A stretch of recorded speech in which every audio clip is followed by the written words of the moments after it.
The Healthcare Labyrinth podcast is back for another episode. Join Mark S. Ryan, a veteran health plan and health technology executive, as he explores the world of healthcare. Welcome, everyone, to this edition of the Healthcare Labyrinth podcast. My name is Mark Ryan. It's a pleasure to be hosting the podcast, and thanks to everyone for listening in. We are covering a bit of a controversial subject today. I am urging CMS to institute a special enrollment period that goes well into 2025 for Medicare beneficiaries. This is really related to some major benefit reductions that we're seeing in Medicare Advantage, as well as in the standalone Part D PDP program. And so, as many of you know, the enrollment season starts on October 15th and goes through December 7th. Enrollees have a chance to make some changes in early 2025 through March 31st. But I believe that the fallout of these changes are not going to be very well known by agents, brokers, and even members, and that there will be tremendous impact to enrollees. And therefore, I'm saying that beneficiaries should be allowed to make at least one other change sometime before June, giving them a little more time to sort out their healthcare affairs because of these major unprecedented changes, both in MA and in Part D. So this should be a relatively short podcast today. And I am going to sort of take a couple of breaks, but sort of give you a feel for the benefit and other reductions we're seeing, how CMS has telegraphed all this, which I'm very critical of, and then, of course, recommend my special enrollment period. So let's get right to that before our first break. So again, my sort of title to this podcast is CMS should institute a special enrollment period in 25 for Medicare beneficiaries. CMS needs to stop hiding the ball on coverage impacts and make amends for misleading Medicare beneficiaries. So as many of you know, I am generally a supporter of the Centers for Medicare and Medicaid Services. I think it tries very hard to help deliver quality care and regulate MA and providers reasonably. As a former government official and regulator, I am sympathetic to the agency's need to constantly walk a tightrope when it comes to policy decisions. I have even backed some CMS decisions when the health plan industry has been vehemently opposed. But I'm very sorry to say that I have lost some faith in CMS recently. In blogs and news feeds, I've questioned some of the agency's actions. I see the agency reacting much more politically of late. This is especially true for MA and Part D decision-making in the last year or so. So let's start off with what happened in Medicare Advantage. While MA plans deserve some blame for overextending themselves with rich benefits and losing focus on star quality ratings, CMS too has misstepped in MA recently. In the MA world, CMS implemented a new risk model that will take as much as 7% out of rates through 2026. It in essence zeroes out any rate hikes in 24, 25, and 26 because of this major revenue reduction in the risk model. I don't question the need to rein in incorrect coding and reform risk adjustment, but I do question the timing of the model. Given CMS new plans were struggling with rising utilization, inflation, and on the star revenue front because their star performance was poor. The agency should have understood the massive fallout on beneficiaries when they moved with the far-reaching risk model changes and taking 7% of premium out from 24 to 26. CMS 2 came out with what I think is a horrible rule regarding prior authorization in MA. Bowing to Capitol Hill and provider lobby pressures, CMS has essentially taken the managed care out of Medicare Advantage. It has instituted a new rule that largely bars MA plans from using their own evidence-based criteria and decision-making in favor of following the traditional program rules. That's just nuts. The traditional program has massive overutilization and fraud. This is especially troubling in terms of inpatient stays and post-acute care. MA plans largely have to back away from scrutinizing and prior authorizing these services now. Over time, the rule will add considerably to MA plans' costs and hurt benefits, and we're already seeing that in 25. The change is at least part of the rising utilization and cost that MA plans are now seeing. In addition, CMS instituted a risk adjustment rule that goes far beyond reasonableness. Again, changes are needed here as well. I don't question that. But the lack of a fee-for-service adjuster, retroactive year recoupment, and extreme extrapolation of penalties are major concerns on the part of the industry. Last, I would note the truly abominable approach CMS has taken on STAR 24, and to some degree now we think on STAR 25. I support CMS's efforts to constantly enhance quality metrics to reduce costs and improve quality, but I disagree with what CMS did for 2024 STAR ratings. In an effort to further reduce MA plans' revenue, CMS sought to implement the new Tukey outlier formula, which removes outlier performance to make it harder to achieve high scores, and the cut points in clear violation of regulations. The agency got spanked by 2 federal court judges in blistering rulings saying that the guardrails had to be honored when Tukey was implemented in 24. CMS's approach seriously unsettled the industry, leading to additional cuts in benefits in both 24 and in 25. Now we're hearing of some new lawsuits against CMS due to calculations in 25 as well. The Better Medicare Alliance cataloged these Medicare Advantage reductions in 2025 and did a very good job on it. On plan availability, Better Medicare Alliance says individual MA plan offerings are set to decline by 6.54% in 2025. It does note that special need plan offerings will increase by about 8.5%, but that's only about 20% of enrollment. In terms of higher cost, the Better Medicare Alliance says that premiums for the average MA enrollee will remain stable with an average premium of $17 in 25 compared to $18.23. But it also notes that plans had to save somewhere, and therefore other costs will increase rather dramatically. The median out-of-pocket maximum, for example, will increase by 8%, rising from $5,000 in 24 to $5,400 in 2025. In terms of reduced benefits, Better Medicare Alliance says that while dental, vision, and hearing benefits remain stable, fewer plans will offer other important benefits that close care gaps.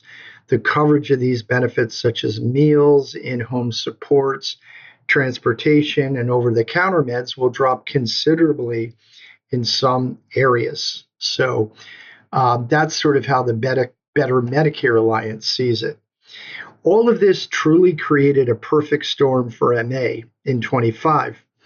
And estimates from 2 very reliable studies say that between 1.8 and 2 million people will now have to look for new 2025 benefit plans due to the fact that their plan is going away or changing considerably, again, because of planned geographic exits, product sunsets, and major benefit reductions in remaining products. This would include, again, premium hikes in some cases, cost-sharing increases, and reduced benefits.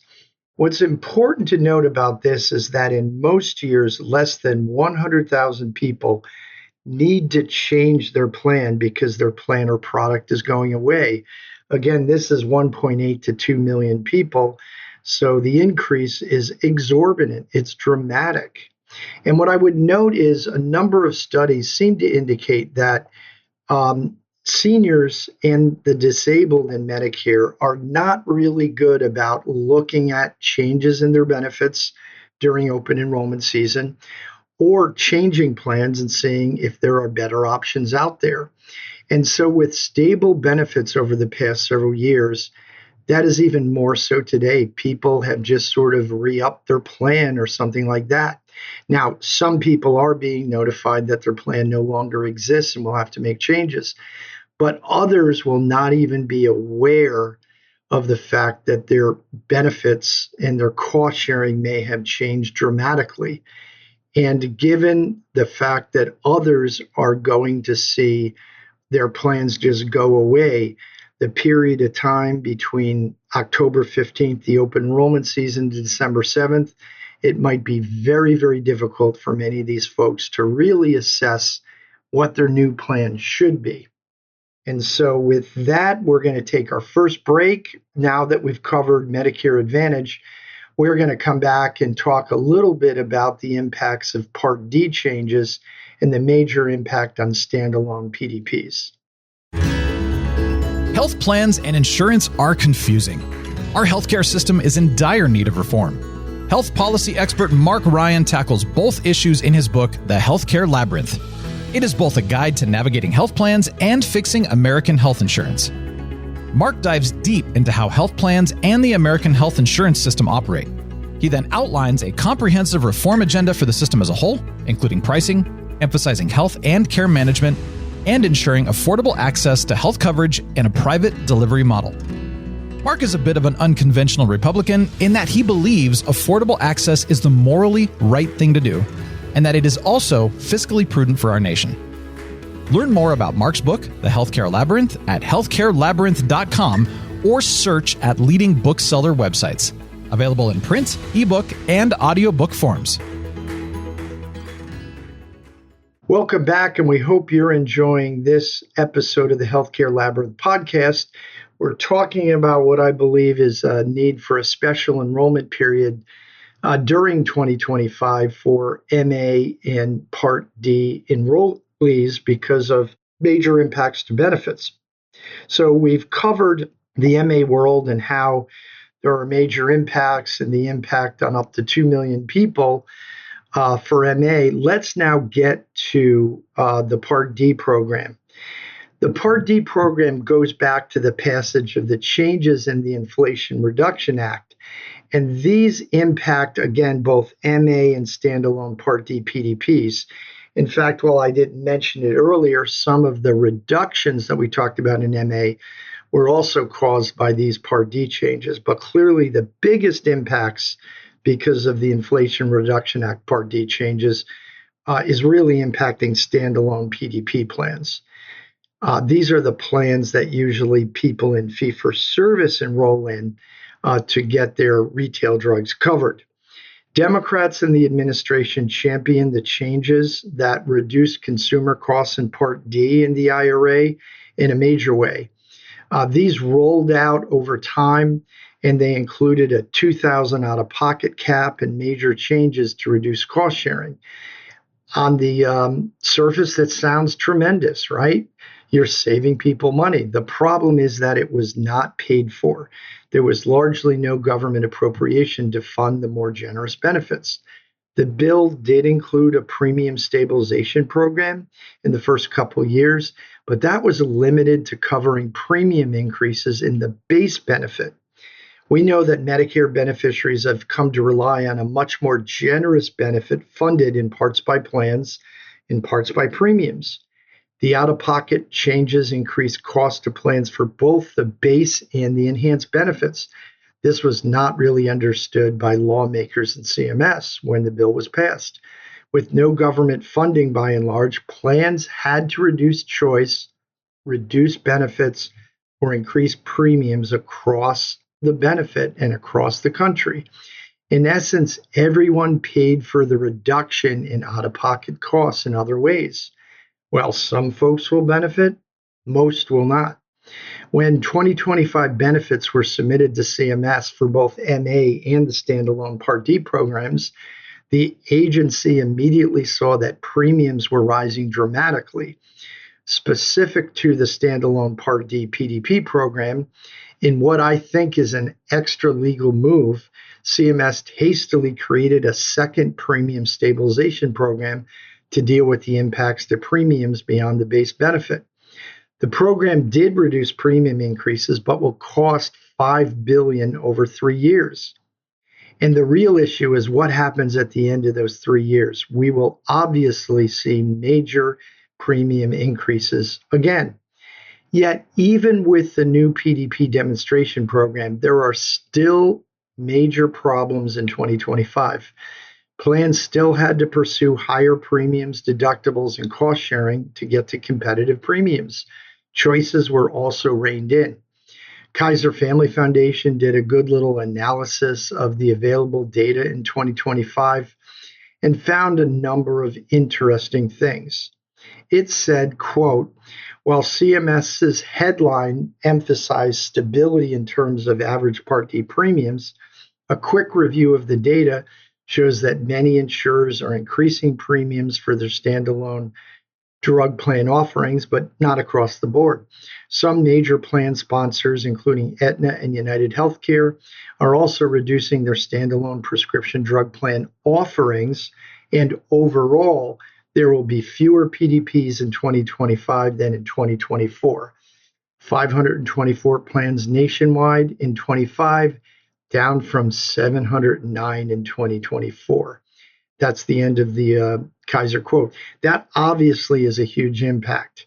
When you reduce plans from 709 to 524 plans, you're going to see less choice and you're going to see higher costs. We're seeing a lot of evidence that cost sharing is going up in different ways. We are seeing benefits reined in, and we are seeing major formulary changes. Democrats have championed the changes in political ads, but the bill was clearly not thought through.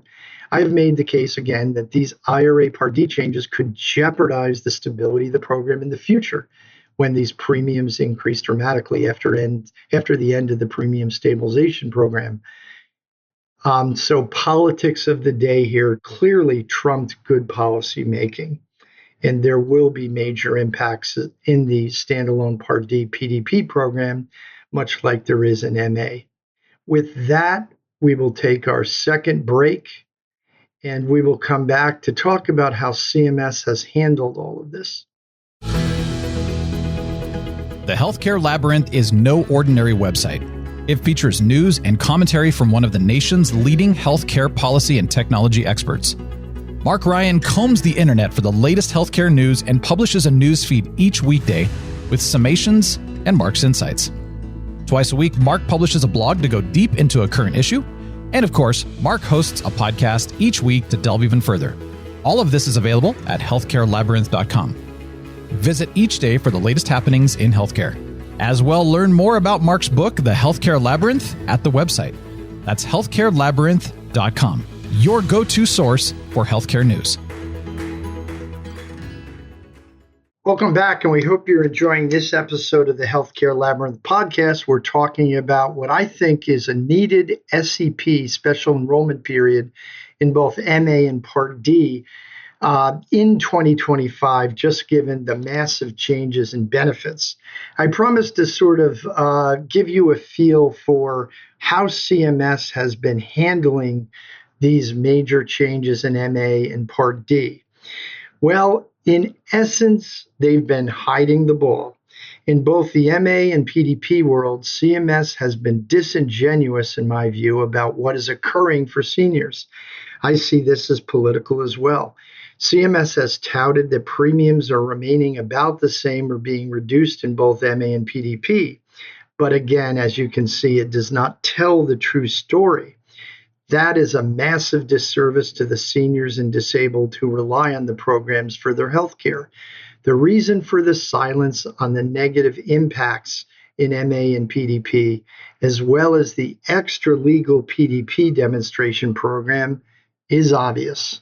The current administration's presidential nominee, Vice President Kamala Harris, is in a tight race with former President Donald Trump.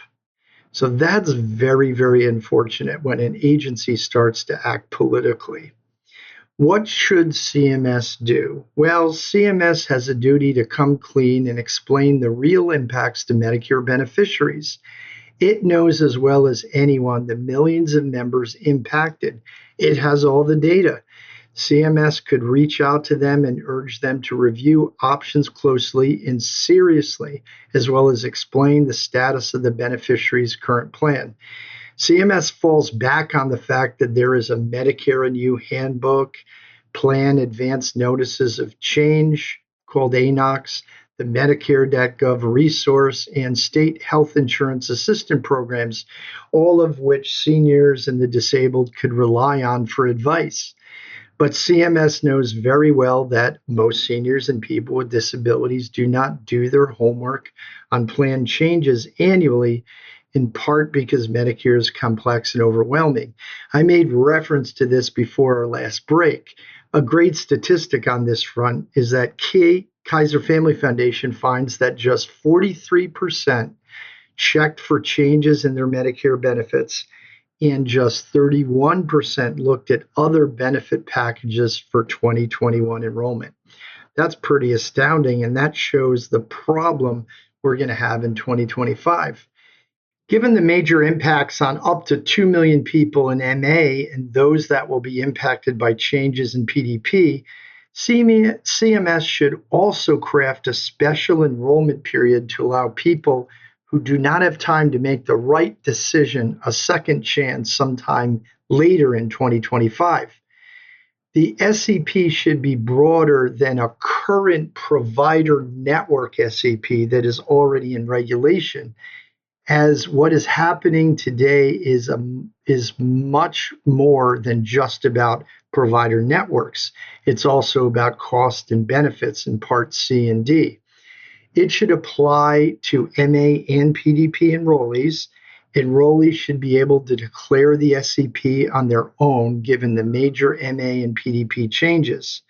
The one-time SEP should go at least through June 30th, 2025, so it goes beyond the 2025 change period through March 31st. Given all the changes and confusion, more time is needed beyond the early 25 change period that ends on March 31st. Enrollees should also be free to move from MA back to traditional fee-for-service and acquire Medicare supplement if that is best for them. Plans may not agree with my proposal here, and it could impact the STAR disenrollment measures, but there are ways for CMS to solve that. Beneficiaries need to be protected. The above is the least CMS should do given its and Congress's short-sightedness on MA and PDP of late, as well as CMS's chicanery on 2025 benefits and premium announcements. Again, the impact on millions of Medicare recipients could be serious if the agency does not make amends and make a special enrollment period in 25 available. With that, we'll conclude this edition of the Healthcare Labyrinth podcast, and we'll see you next time. Take care. Thanks for joining Mark and the Healthcare Labyrinth podcast. Go to healthcarelabyrinth.com each day for the latest healthcare news. See you next week on the next Healthcare Labyrinth podcast.